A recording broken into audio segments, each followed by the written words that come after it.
Hello and welcome to the European Dialogue, brought to you by the EU Values Network.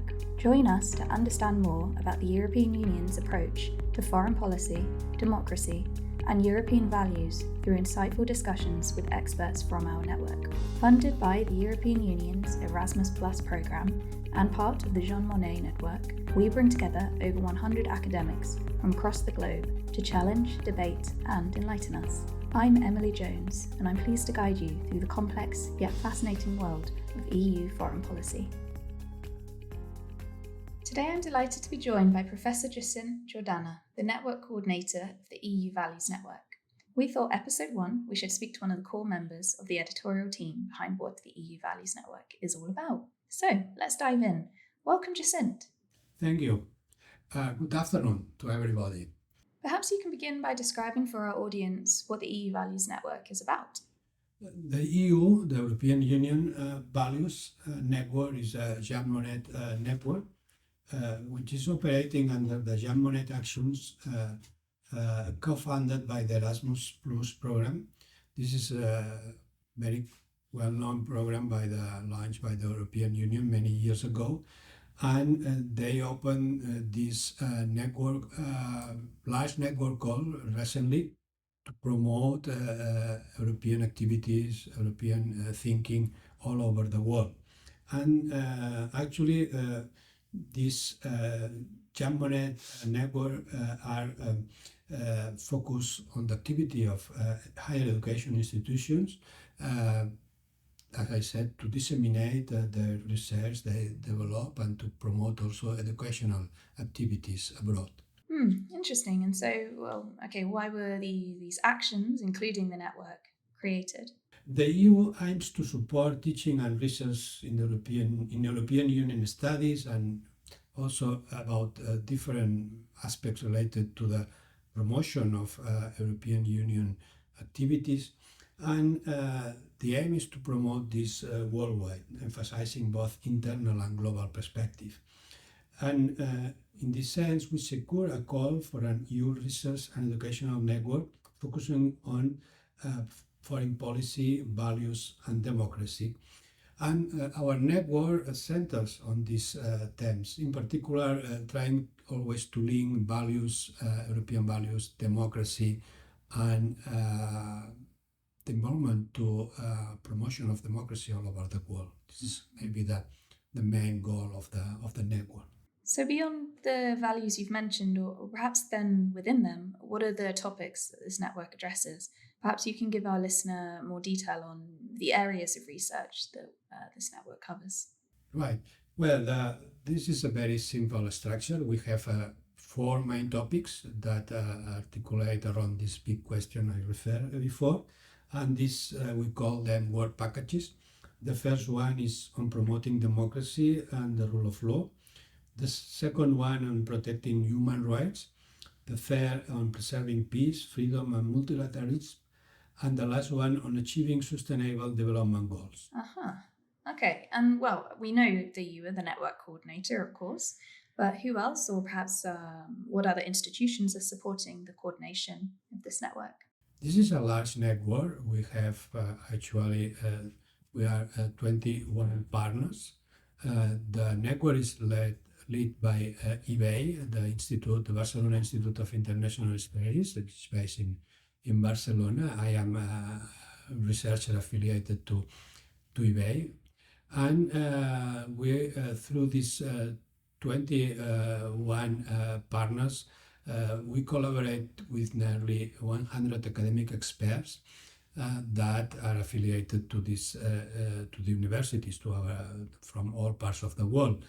And they are selected on the basis of the scholarly excellence, how they fit on the topics that our network is focusing on. And we also take into account inclusionist criteria such as gender equality or geographic diversity. Wonderful to hear so many people are collaborating. Who are the main members of the network? Well, you can see the list of the members in the website. As I said, there are 21 members, but I can explain or refer to you that our partner members came from 6 continents and this means a very large structure of partners, including institutions from Europe, from the Americas, from Asia, from Africa, and even from Australia, which always they are leading higher education institutions, and as I said, they contribute with excellent researchers and scholars on these topics. It's really great to hear that it's so wide-reaching. Although, well, I imagine for you a lot to coordinate.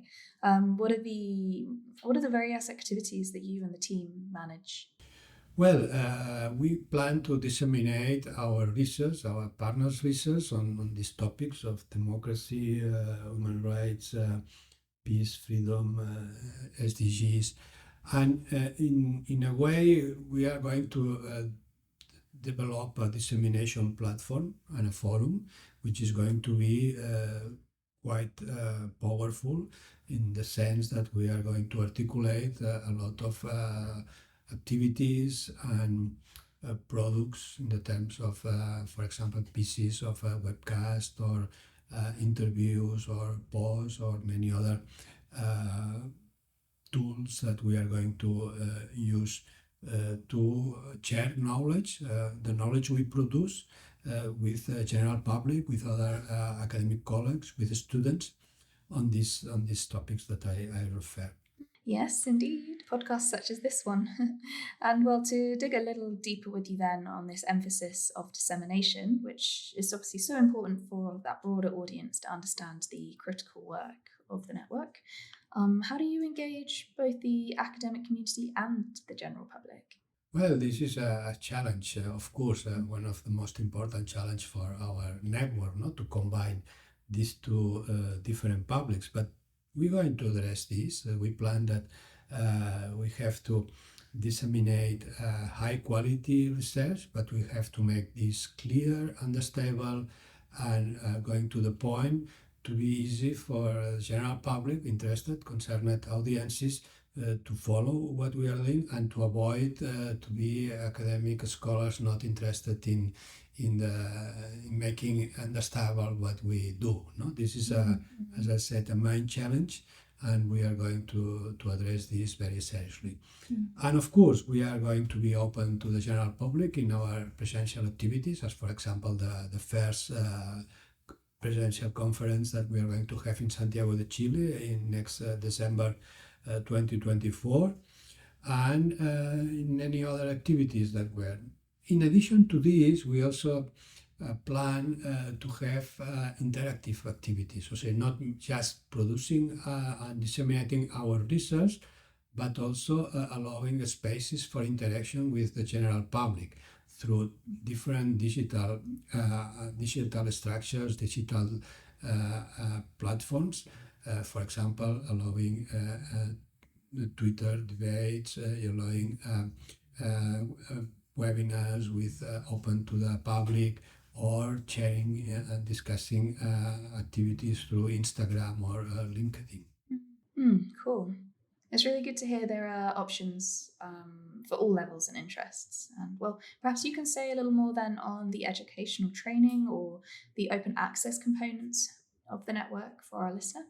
Sure. Actually, and related to the logic of the Erasmus Plus program, the general logic, our network has a special goal to address interests and concerns of students in high schools and universities, in addition to this general public orientation that I referred before. And for this reason, the educational training is a key component of our network. We are going to organize segments on educational training during our 4 major conferences across 4 continents, in Chile, Turkey, Morocco, and Indonesia. So it means we're going to focus on interacting directly with the students. But in addition to this, we are going to prepare special activities or special products focusing on the learning requirements of students on the topics I refer. And for this reason, we are planning together with our colleagues from KU Leuven in Belgium, to offer a massive open online course on democracy and EU values, for example.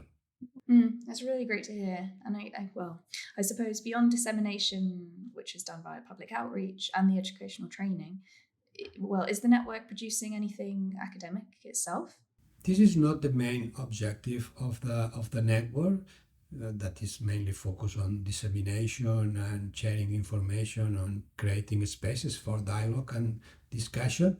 But we have also a research component, which is based on the strength of having more than 100 scholars collaborating together on the discussions related to the topics of democracy, foreign policy, and human rights.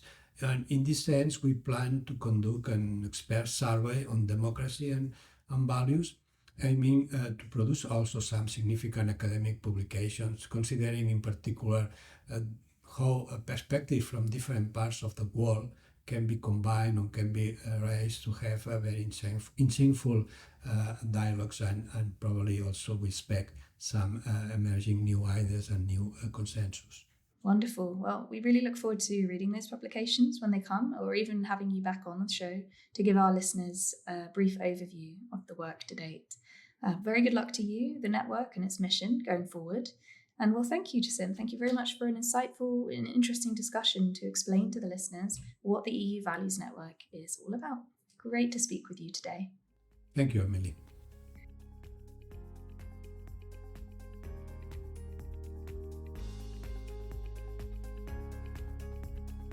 Thank you to our listeners for tuning in. If you enjoyed this episode, please subscribe, leave a review, and share it with your network. Stay tuned for more episodes where we will bring you conversations with the leading experts in the field. Until next time, take care and stay informed.